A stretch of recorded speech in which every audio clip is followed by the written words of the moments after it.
1837 Dwarkanath Tagore Bengal land holders society ఏర్పాటు చేశారు.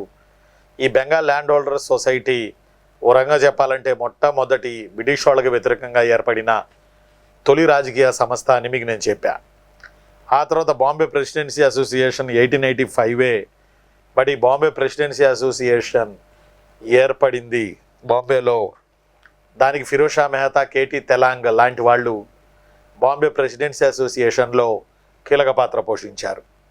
1853 ప్రాంతంలో ఏర్పడింది మద్రాస్ నేటివ్ అసోసియేషన్. గాజుల లక్ష్మీ నరసింహం చెట్టి గారు మద్రాస్ నేటివ్ అసోసియేషన్. ఇది దక్షిణ భారతదేశంలో రైతుల దీనావస్థల గురించి, రైతుల దయనీయ పరిస్థితుల గురించి చెప్పింది, గుర్తెట్టుకోవాలి.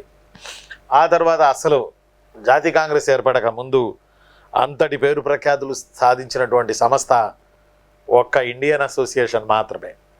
ఈ ఇండియన్ అసోసియేషన్ 1876లో సురేంద్రనాథ్ బెనర్జీ ఏర్పాటు చేశారు. ఈ ఇండియన్ అసోసియేషన్ 1876లో సురేంద్రనాథ్ బెనర్జీ ఏర్పాటు చేశారు ఈ ఇండియన్ అసోసియేషన్ని 1876లో. అందువల్ల ఈ పాయింట్ చాలాసార్లు వచ్చింది.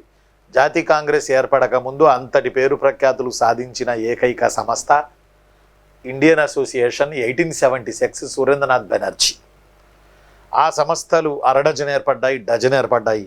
అన్నీ ఇంపార్టెంట్ కాదు, వాటిని వదిలేయండి.